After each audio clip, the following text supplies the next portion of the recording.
Hello children, welcome to the channel H2O, the A to Z of Chemistry. मैं हूं doctor Ritu जौहर, आपकी educator from the channel और हम पढ़ रहे हैं सॉल्ट एनालिसिस या qualitative analysis of a salt, जो कि क्लास 11th क्लास 12th के लिए आपके प्रैक्टिकल्स के लिए बहुत इंपॉर्टेंट है।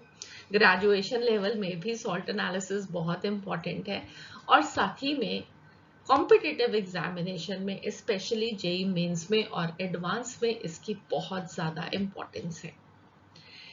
अभी तक इस डिटेल्ड प्लेलिस्ट जो कि हम अपने चैनल पे आप लोगों के लिए पुट अप कर रहे हैं, हमने ऑलरेडी कुछ लेक्चर्स अपलोड किए हैं। अगर आप ये पहला लेक्चर देख रहे हो तो आई वुड वांट कि आप इससे पहले के 3 लेक्चर्स जो मैंने अपलोड किए हैं उनको भी ज़रूर देख लें, जहाँ पे हमने डिस्कस किया था preliminary examination of a salt.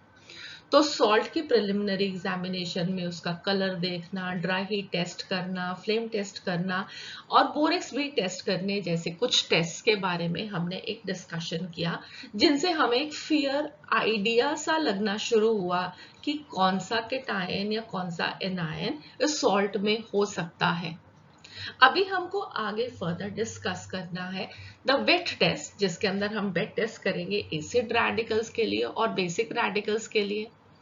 But वो वेट टेस्ट करने के लिए सबसे पहला काम जो हमको करना होगा वो होगा पानी में उस सॉल्ट का सॉल्यूशन बनाना, राइट। अब पानी में जब हम सॉल्ट का सॉल्यूशन बनाने लगे हैं तो वेल वो सॉल्ट ऑब्वियसली सॉल्यूबल होना चाहिए सॉल्ट में, पानी में, राइट। तो अब उस सॉल्ट की सॉल्युबिलिटी पानी में होगी या नहीं, उसके लिए हमारे पास कुछ सॉल्युबिलिटी रूल्स होते हैं। सॉल्युबिलिटी रूल्स आपको हेल्प करते हैं ये बताने में कि जैसे अगर यहाँ पे मैंने एक सॉल्ट लिया है अमोनियम, केटायन लिया अमोनियम और साथ में अमोनियम के साथ है कार्बोनेट। अमोनियम कार्बोनेट क्या पानी में सॉल्युबल होगा या नहीं? या मैं यहाँ पे कहूँ कि फॉर एग्जाम्पल मेरे पास है सिल्वर, सिल्वर का जो कार्बोनेट है वो पानी में सॉल्युबल होगा या नहीं, या सिल्वर का जो नाइट्रेट है वो पानी में सॉल्युबल होगा या नहीं। इस तरीके की चीजें हम आज इस लेक्चर में पढ़ने वाले हैं under the heading solubility rules, right.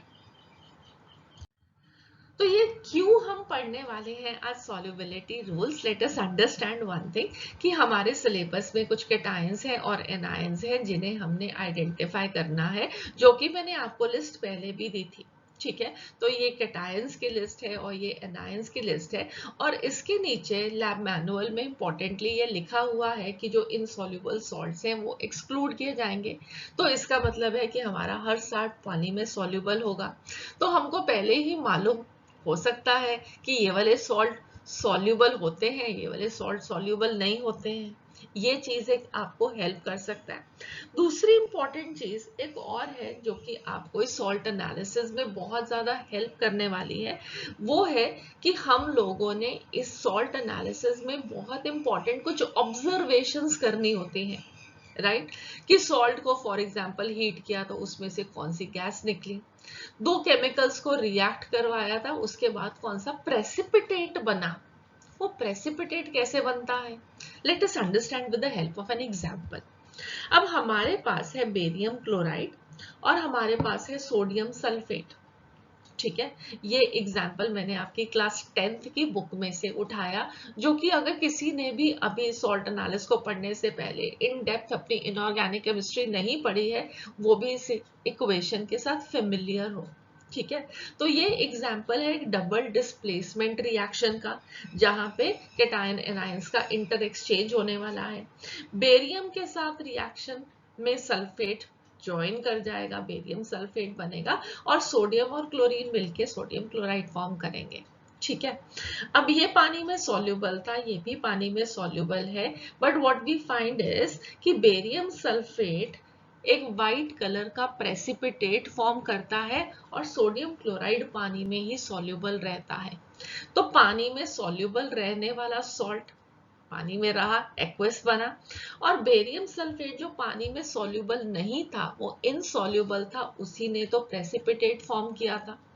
तो अगर इस इक्वेशन को लिखने के बाद मुझको ये मालूम हो कि कौन सा सॉल्ट पानी में सॉल्युबल होगा, कौन सा सॉल्ट सॉल्युबल नहीं होगा, तो मुझे ये तो पता लग जाएगा कि प्रेसिपिटेट कौन सा बनता है। तो ये प्रेसिपिटेट कौन बनाएगा, इसके लिए अगर आप ये कुछ सॉल्युबिलिटी रूल्स याद कर लोगे तो आपको बहुत ज्यादा हेल्प करेगा। तो हम इसीलिए इन सॉल्युबिलिटी रूल्स को आज याद करने लगे हैं prior to the wet test that we will be beginning in the next lecture. ठीक है, तो हम इन सॉल्युबिलिटी रूल्स को याद करते हैं, ये हमको बहुत ज्यादा हेल्प करने वाले हैं ये याद करने में कि कौन सी रिएक्शन में कौन सा प्रेसिपिटेट बनेगा in the upcoming lectures, right. तो सॉल्युबिलिटी रूल्स, वेल ये आपने अब प्रेजेंटेशन में थोड़े से कलर को चेंजेस देखा, क्योंकि एक्चुअली में मेरी एक और प्लेलिस्ट रन करती है which is inorganic made easy. यहाँ पे मैंने बहुत सारे ऐसे लेक्चर्स डाले हैं जो कि इनऑर्गेनिक केमिस्ट्री की पढ़ाई को बहुत आसान बनाते हैं। ये प्रेजेंटेशन उसके लिए तैयार की गई थी, बट पहले बारी आ गई हमारे सॉल्ट एनालिसिस की, तो हम इसको सॉल्ट एनालिसिस में पढ़ लेते हैं।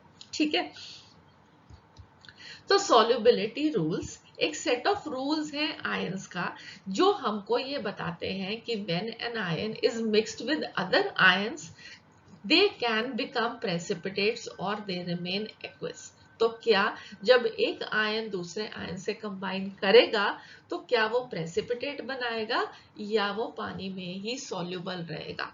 ठीक है, तो ये हम सॉल्युबिलिटी रूल्स की हेल्प से याद कर सकते हैं। तो चलिए, पहला रूल कहता है कि अल्कली मेटल्स के जो सॉल्ट्स हैं, या आप कह सकते हो जो ग्रुप 1 के जो सॉल्ट्स हैं, दैट इज लिथियम का सॉल्ट, सोडियम का सॉल्ट, पोटेशियम का सॉल्ट, रुबीडियम का सॉल्ट, सीजियम का salt, all of them they are soluble in water.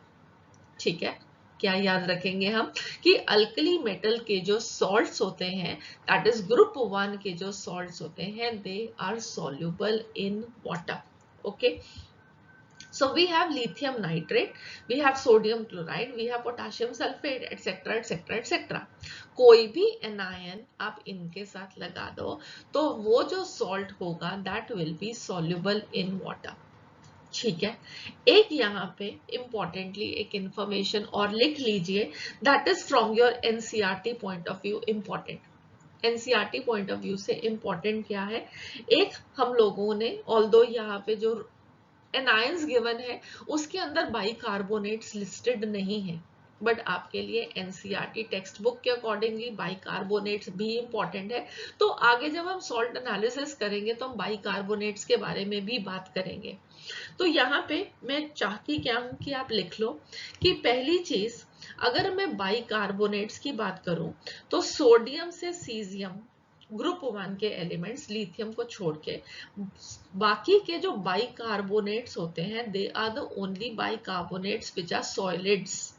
मतलब सोडियम बाइकार्बोनेट एक सॉलिड है, पोटेशियम बाइकार्बोनेट एक सॉलिड है, बट अगर मैं लिथियम बाइकार्बोनेट की बात करूं तो वो आपको एक्वस सॉल्यूशन में इन फॉर्म ऑफ आयंस तो मिलेगा, बट एक आपको सॉल्ट की तरह सॉल्ट एनालिसिस में नहीं मिल सकता। कोई भी और बाइकार्बोनेट सॉलिड नहीं होता। ठीक है, आपको वो सोडियम क्लोराइड के सॉल्ट के जैसे नहीं मिलेगा सॉल्ट एनालिसिस करने में। Clear, I hope this is clear कि अगर आपके पास एनायन बाइकार्बोनेट है तो उसका केटायन हमेशा सॉल्ट गिवन में सोडियम, पोटेशियम, रुबीडियम या सीजियम ही हो सकता है। तो हमारे टेस्टिंग में वो सिर्फ सोडियम और पोटेशियम ही होगा। दूसरी चीज which is very important for you over here to remember is कि जो सोडियम का बाइकार्बोनेट होता है that is sparingly soluble in cold water। ठीक है, अगर पानी आपका ठंडा होगा तो उसमें सोडियम बाइकार्बोनेट स्पेरिंगली सॉल्युबल होता है, बाकी सारे जैसे मैंने आपको ये रूल बताया कि सब सॉल्युबल होते हैं। सिर्फ एक सोडियम बाइकार्बोनेट ऐसा है जो कि स्पेरिंगली सॉल्युबल इन वाटर होता है, और इसी को हम यूज करते हैं for the formation of sodium carbonate in the salvage process. ठीक है, तो सॉल्वे प्रोसेस आपने ग्रुप 1 को पढ़ते हुए इनऑर्गेनिक केमिस्ट्री क्लास 11th में पढ़ा था या आप पढ़ेंगे। ठीक है, उसमें हम सोडियम बाइकार्बोनेट की कम सॉल्युबिलिटी इन वाटर को यूज करते हैं। ये एक वाइट कलर का सॉलिड बनेगा, हम उसको सेपरेट कर लेंगे और फिर हम इसको यूज करेंगे to make sodium carbonate. Otherwise अगर मुझे पोटाशियम बाइकार्बोनेट से पोटाशियम कार्बोनेट बनाना हो तो मैं नहीं बना पाऊंगी उस प्रोसेस के थ्रू, क्योंकि potassium bicarbonate will be soluble in water. ठीक है, तो अल्कली मेटल्स के जो सॉल्ट्स होते हैं आपको क्या याद रखना है, they are soluble in water, exception is sodium bicarbonate which is less soluble, sparingly soluble in water. ठीक है, नेक्स्ट हम चलते हैं रूल नंबर 2 पे। और रूल नंबर 2 हमारा क्या है कि जो अमोनियम सॉल्ट्स होते हैं they are soluble in water, चाहे वो हो जाए अमोनियम नाइट्रेट, चाहे वो हो जाए अमोनियम क्लोराइड, चाहे वो हो जाए ammonium sulphate, they are all soluble in water without any exception. ठीक है, कोई भी एक्सेप्शन नहीं होगी जब हम एक अमोनियम सॉल्ट की बात करेंगे। अमोनियम के सारे salts they are soluble in water. Next आते हैं रूल नंबर 3 पे। तो रूल नंबर 3 के अकॉर्डिंगली सारे नाइट्रेट्स, क्लोरेट्स, परक्लोरेट्स, एसिटेट्स पानी में सॉल्युबल होते हैं। For example I have ammonium nitrate, barium chlorate, calcium perchlorate, sodium acetate, सारे के सारे पानी में सॉल्युबल होते हैं। ठीक है, तो सारे नाइट्रेट, सारे क्लोरेट, सारे परक्लोरेट और एसिटेट पानी में सॉल्युबल होते हैं। यहाँ पे भी एक छोटी सी एक्सेप्शन याद रखनी है एंड दैट इज कि silver acetate, this is moderately soluble. ठीक है, तो जैसे सोडियम बाइकार्बोनेट था बिल्कुल वैसे ही silver acetate is also moderately soluble in water. ठीक है, तो रूल नंबर 1, 2, 3 का जल्दी से एक क्विक रीकैप करते हैं। और उस क्विक रीकैप में क्या था, हमने पहला क्या पढ़ा था कि अल्कली मेटल के जो सॉल्ट्स होते हैं they are soluble in water. सिर्फ एक सोडियम बाइकार्बोनेट आपको मॉडरेटली सॉल्युबल या स्पेरिंगली सॉल्युबल इन वाटर याद रखना पड़ेगा, क्योंकि उसी से हमने सॉल्वेज प्रोसेस से सोडियम कार्बोनेट बनाया था। ठीक है, तो वो आपको याद रखना है। दूसरी चीज ammonium salts they are soluble in water. और तीसरा हमने पढ़ा nitrate, chlorate, perchlorate, acetate they are soluble in water. अब आप कहोगे कि मैम ये इतने सारे रूल्स और अभी तो आपके रूल्स फिनिश भी नहीं हुए होंगे, जो कि बिल्कुल सही बात है, इनको सबको याद कैसे रखेंगे?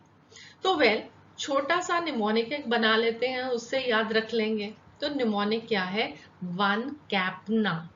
अभी तक जितने हमने रूल्स किए उसको आप वन कैपना से याद रख सकते हो, बाकी के रूल्स हम धीरे धीरे ऐड करते जाएंगे। तो one stands for alkali metals, C is chlorate, A is acetate, P is perchlorate, N is nitrate and A is ammonium salt। यही हमने पढ़े कि सारे के सारे सॉल्युबल होते हैं। जरा जरा सी एक्सेप्शन याद की, पहले वाले के अंदर हमने सोडियम बाइकार्बोनेट याद किया और तीसरे वाले रूल में silver acetate which are moderately soluble in water. ठीक है, I hope this is clear. One capna is for soluble salts, जो ज्यादा सॉल्युबल होते हैं, राइट? तो group 1 we have chlorate, we have acetate, we have perchlorate, we have nitrate and we have ammonium salts। ठीक है, तो पहले वाला एक पॉजिटिव आयन है, लास्ट वाला एक पॉजिटिव आयन है, बीच वाले सारे नेगेटिव आयन्स हैं। याद हो जाएगा वन कैपना। अल्कली मेटल्स, आंखें बंद करो, alkali metals chlorate, acetate, perchlorate, nitrate and ammonium salts they are soluble in water. ठीक है, हो गया याद सबको? ग्रेट। सो रूल नंबर 4 क्या है? रूल नंबर 4 है कि chloride, bromide, iodides they are soluble in water.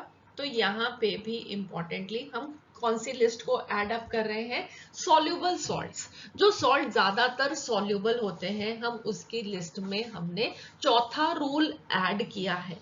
और अब इसमें भी कुछ एक्सेप्शंस हैं जो कि ऑब्वियसली आपको याद करनी पड़ेंगी कि लेड, मरकरी और सिल्वर के क्लोराइड, ब्रोमाइड, आयोडाइड पानी में सॉल्युबल नहीं होते। ठीक है, तो Ag plus Pb plus 2 Hg2 plus 2 they are insoluble in water. ठीक है, I hope you will remember. एक इंपॉर्टेंट चीज और आप यहाँ पे याद रख सकते हैं, PbCl2 this is soluble in hot water. ये सब चीजें आपको हेल्प करेंगी आगे अपने सॉल्ट एनालिसिस में। वहां पे मैं बार बार आपको फिर से ये सॉल्युबिलिटी रूल याद कराते हुए बताऊंगी कि हमने सॉल्युबिलिटी रूल्स में इसको पढ़ा था। ठीक है, तो इसको आपको याद रखना है। तो जल्दी से रूल नंबर 1, 2, 3 हमने पहले याद कर लिए हैं। इसमें रूल नंबर 4 को भी ऐड कर देते हैं। ठीक है, तो पहले हमारे ग्रुप 1 के सॉल्ट सॉल्युबल होते हैं, हमारे अमोनियम सॉल्ट सॉल्युबल होते हैं, nitrate, chlorate, perchlorate, acetate soluble होते हैं, तो हमारे क्लोराइड, ब्रोमाइड, आयोडाइड्स भी सॉल्युबल होते हैं except for lead, mercury and silver. तो मैं अपना निमोनिक थोड़ा सा यहाँ पे ऐड ऑन करने वाली हूँ। 1 कैप ना, क्या हो गया? 1 कैप ना किया था, अब बीच में मैंने एक H ऐड कर दिया फॉर हेलोजन्स। ठीक है, हेलोजन्स में अब ये आपको याद रखना पड़ेगा कि क्लोराइड, ब्रोमाइड, आयोडाइड की ही हम बात कर रहे हैं। आपको फ्लोराइड का सॉल्ट कभी भी सॉल्ट एनालिसिस में गिवन नहीं होगा। ठीक है, फ्लोराइड का सॉल्ट आपको कभी भी सॉल्ट एनालिसिस में गिवन नहीं होगा। इसके बारे में हम आगे डिस्कशन करेंगे जब हम सॉल्ट एनालिसिस करेंगे, डू नॉट वरी। बट अभी के लिए आप याद करना, chloride, bromide, iodide soluble in water except for LMS. ठीक है, so I have 1 cap na in the bracket LMS.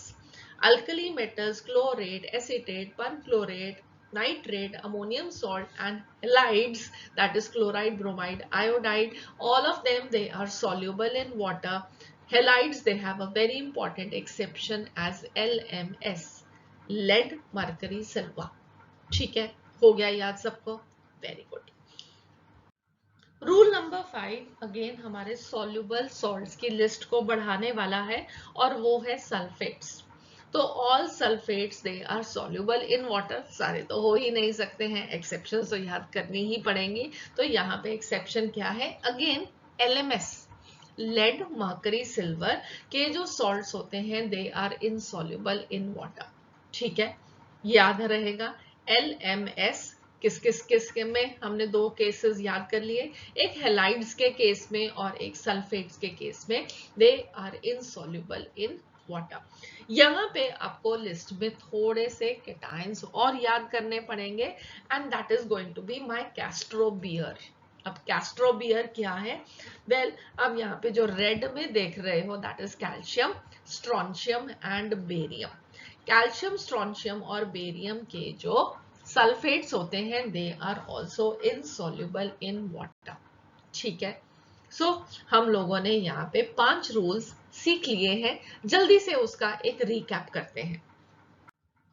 So recap में हमारे पास क्या है? 1 कैपनाज, क्या हो गया? 1 capnas. Alkali metals, chlorate, acetate, perchlorate, nitrate, ammonium salts, halides and sulphates. ये सारे सॉल्ट्स वो थे जो कि मैक्सिमम सॉल्युबल ही होते हैं। ठीक है, अल्कली मेटल्स के केस में मैंने आपको बताया except for sodium bicarbonate which is moderately soluble. आपके सारे के सारे अल्कली मेटल का कोई भी सॉल्ट आ जाए that will be soluble in water. Chlorate, acetate, perchlorate, nitrate सारे के सारे एनायंस के जो केटायंस के साथ सॉल्ट बनेंगे they will be soluble in water except for silver acetate which is moderately soluble. Then we have ammonium, कोई भी एक्सेप्शन नहीं है, सारे के सारे सॉल्युबल सॉल्ट्स होते हैं। हेलाइड्स के केस में हमने एक LMS को एक्सेप्शन याद किया। लेड, मरकरी, सिल्वर के जो हेलाइड्स होते हैं दे आर नॉट सॉल्युबल, बाकी सब सॉल्युबल होते हैं। सल्फेट्स में LMS इनसॉल्युबल होते हैं, साथ में मेरा कैस्ट्रोबियर भी इनसॉल्युबल होता है। कैल्शियम, बेरियम और स्ट्रोंशियम भी इनसॉल्युबल सल्फेट्स फॉर्म करते हैं। ठीक है, अभी हमने ऊपर स्टार्ट ऑफ द लेक्चर में एग्जाम्पल में भी किया था जहां पे प्रोडक्ट में बेरियम सल्फेट बना था। आप लोगों को याद है, हम लोगों ने बेरियम क्लोराइड और सोडियम सल्फेट का रिएक्शन कराया था, तो प्रोडक्ट में बेरियम सल्फेट बना था जिसका एक वाइट प्रेसिपिटेट बनता है, तो वो मेरे कैस्ट्रोबियर की लिस्ट में आता है। This is an insoluble salt, right. दूसरी तरफ हमने सोडियम क्लोराइड किया था, तो सोडियम अल्कली मेटल है, सारे सॉल्ट सॉल्युबल होते हैं।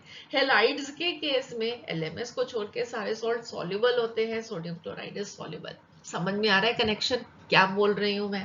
Very good. तो आपको यहाँ पे वन कैपनाज, दे आर दो salts which are maximum soluble in water with these few exceptions.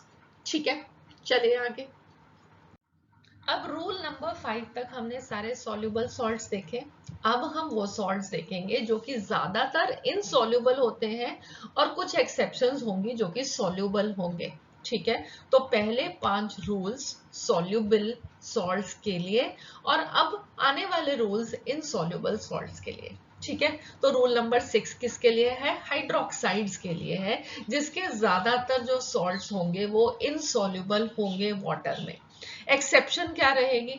हमने अल्कली मेटल्स और अमोनियम सॉल्ट्स कहे थे ना कि सॉल्युबल ही होते हैं हमेशा, किया ना हमने सॉल्युबल सॉल्ट्स के अंदर, तो ऑब्वियसली जब हम हाइड्रोक्साइड्स लिखेंगे तो वो सॉल्युबल ही होंगे ना। तो अल्कली मेटल्स और ammonium hydroxides they are going to be soluble in water. तो जितने भी हम इनसॉल्युबिलिटी के रूल्स पढ़ेंगे, अब उसके अंदर हमारी एक्सेप्शन आती जाएगी अल्कली मेटल्स और अमोनियम के सॉल्ट्स की। ठीक है, so they are going to be soluble in water.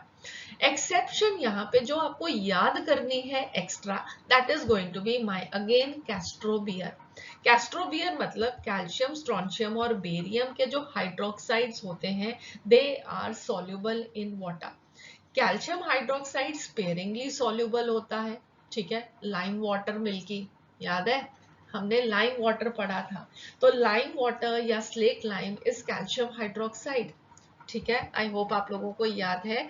Slate lime क्या होता है? कैल्शियम हाइड्रोक्साइड ही तो होता है पानी में, तो वो बहुत ज्यादा सॉल्युबल नहीं होता है। बहुत ज्यादा पानी में थोड़ा सा calcium hydroxide, that is called as lime water. तो lime water is also calcium hydroxide। तो essentially यहाँ पे calcium hydroxide sparingly soluble होता है और strontium और barium के hydroxides they are completely soluble in water। ठीक है, और अल्कली मेटल और अमोनियम हाइड्रोक्साइड तो सॉल्युबल होंगे ही होंगे, वो हमने अपने पहले 5 रूल्स में ऑलरेडी सीख लिया है। ठीक है, बढ़े आगे। रूल नंबर 7 पे चलते हैं। रूल नंबर 7 है all sulphides they are insoluble in water. तो सारे के सारे सल्फाइड्स पानी में सॉल्युबल नहीं होते, बट अगेन एक्सेप्शंस तो याद करनी ही पड़ेंगी। तो अल्कली मेटल्स और अमोनियम सॉल्ट तो हमको पता ही है कि they have to be soluble in water. यहाँ पे जो आपको ऐड करना है that is alkaline earth metals. Hydroxide के केस में it was only my castrobier, but sulphide के केस में सारे अल्कलाइन अर्थ मेटल्स के जो सल्फाइड्स होते हैं they are soluble in water. ठीक है, I hope this is clear to all of you. Okay, so last rule पे हम पहुंच गए हैं, which is going to be for sulphide, carbonate and phosphates. ठीक है, तो sulphide SO3 2 minus, carbonate CO3 2 minus and phosphates PO4 3 minus, all of them they are insoluble in water। yes, अब तो आप भी फटाफट बोल दो कि मैम अल्कली मेटल्स और अमोनियम के तो सॉल्ट सॉल्युबल ही होते हैं, तो उनके सल्फाइड, कार्बोनेट और फॉस्फेट्स भी पानी में सॉल्युबल ही होंगे। इसके अलावा आपको कुछ नहीं और याद करना। ठीक है, तो जल्दी से यहाँ पे इनकी कंपाइलेशन भी देख लेते हैं। हमने रूल नंबर 6 के अंदर हाइड्रोक्साइड पढ़े, उसके बाद रूल नंबर 7 के अंदर हमने सल्फाइड पढ़े और रूल नंबर 3 के अंदर हमने कार्बोनेट, सल्फाइड्स और फॉस्फेट्स के बारे में पढ़ा कि इनके मैक्सिमम सॉल्ट्स पानी में इनसॉल्युबल होते हैं। एक्सेप्शंस, सभी के केस में अल्कली मेटल और अमोनियम सॉल्ट्स तो आना ही आना है। हाइड्रोक्साइड्स के केस में कैस्ट्रोबियर, उसमें से भी calcium hydroxide is sparingly soluble, थोड़ा सा सॉल्युबिलिटी उसकी है, पूरी की पूरी कंप्लीट सॉल्युबिलिटी नहीं है। स्ट्रोंशियम और barium hydroxide they will be completely soluble in water. Sulphides के केस में सारे के सारे अल्कलाइन अर्थ मेटल्स के salts they will be soluble in water, बाकी के केस में और कोई भी नहीं। ठीक है, तो रूल नंबर 6, 7 एंड 8 हमारे यहाँ पे कंपाइल्ड है। अब इन सॉल्ट्स को भी आप एक निमोनिक से चाहो तो याद कर सकते हो, हाइसुकास्ट 4, Haisukast-4. We have hydroxides, we have sulfide, we have carbonate, we have sulfides, and we have phosphates. जिनके maximum salts they are insoluble in water. So what we have learned is two mnemonics. One was 1-Capnaz and the other is Haisukast-4. ठीक है, तो उससे आप solubility के rules को याद कर सकते हो। यहाँ पे एक लिस्ट गिवन है, एक चार्ट गिवन है जिसके अंदर कुछ केटायंस, एनायंस और भी एडेड है। अगर आप इनको भी याद करना चाहो तो वेल उसके लिए भी आप निमोनिक यूज कर सकते हो। सॉल्ट एनालिसिस में जनरली जितने हम सॉल्ट्स को यूज कर रहे हैं उनके मैंने आपको रूल्स आज बता दिए हैं। ठीक है, so I hope this will be really helpful to you. वैसे तो हम इन सॉल्युबिलिटी रूल्स को आगे सॉल्ट एनालिसिस में यूज करने वाले हैं, आपको वहां पे इनकी सच में नीड, इंपॉर्टेंस समझ में आएगी। बट बिफोर आई गो एक क्वेश्चन देखते हैं। Cation which is not precipitated by H2S neither in acidic medium nor in basic medium, इसको हमने अपने wet test for the cations के अंदर डिटेल में पढ़ना है, उसके मैकेनिज्म को पढ़ना है। बट यहाँ पे जस्ट अंडरस्टैंड करो कि मेरे पास कोई एक सॉल्ट है, उसकी हम H2S के साथ रिएक्शन कराएंगे तो उसमें जो बनेगा वो होगा उस सॉल्ट का उस केटायन का सल्फाइड। ठीक है, तो लेड का सल्फाइड, जिंक का सल्फाइड, सिल्वर का सल्फाइड या बेरियम का सल्फाइड। तो यहाँ पे आपको बताना है कि वो कौन सा ऐसा सल्फाइड होगा जो कि पहली बार प्रेसिपिटेट फॉर्म करेगा या नहीं। तो सोच के देखो, अभी हमने सल्फाइड्स के बारे में पढ़ा, तो कौन सा ऐसा इनमें से सल्फाइड है जो कि प्रेसिपिटेट फॉर्म करेगा या नहीं। क्या उसके बेसिस पे आप इस क्वेश्चन को आंसर कर सकते हैं? Think about it and then I will give you the answer. तो well the correct answer is D choice. हम सल्फाइड्स के बारे में पढ़ रहे हैं, तो सल्फाइड्स को हमने रूल नंबर 7 में पढ़ा था और रूल नंबर 7 था कि सल्फाइड्स जितने भी होते हैं वो पानी में इनसॉल्युबल होते हैं except for alkali metal, alkaline earth metal and ammonium sulphides. Right, तो लेड का, जिंक का, सिल्वर के सल्फाइड तो प्रेसिपिटेट फॉर्म करेंगे बट बेरियम सल्फाइड प्रेसिपिटेट नहीं फॉर्म करेगा। तो इस क्वेश्चन को ऑल्दो हमको डिटेल में वेट टेस्ट फॉर केटायंस में पढ़ना है, बट सिर्फ आज की इंफॉर्मेशन को यूज करते हुए भी मैं इस क्वेश्चन को आंसर कर सकती थी। ठीक है, सो आई होप आप लोगों को सारे के सारे सॉल्युबिलिटी रूल्स अब याद हो गए हैं। इसका एक चार्ट बना के अपने टेबल के सामने लगा लो, क्योंकि ये आपको बहुत ज्यादा हेल्प करने वाला है आपके एग्जामिनेशन में। So that would be all for this lecture. अगले लेक्चर में हम अपने सॉल्ट एनालिसिस को कंटिन्यू करेंगे, एसिड रेडिकल्स के टेस्ट के साथ शुरुआत करेंगे। तो see you again for the next lecture. Bye bye for now.